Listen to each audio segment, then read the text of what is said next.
Fish करायला सगळ्यांना आवडतं. सकाळी 9-9, 10-10 वाजेपर्यंत झोपायला कुणाला नाही आवडत. पण प्रश्न असा आहे की तू आरामासाठी जन्माला आलायस की इतिहास घडवायला जन्माला आहे? अरे उठ, हे वय झोपायचं नाहीये, हे स्वप्न पूर्ण करण्याचं वय आहे. मोबाईल बघायला सगळ्यांना आवडतं. पिक्चर, गेम, टीव्ही सगळं मजा आहे. पण लक्षात ठेव, घरात बसून कुणीही मोठं झालेलं नाहीये.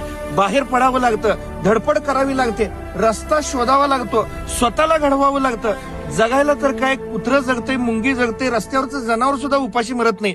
पण तू वेगळा आहेस.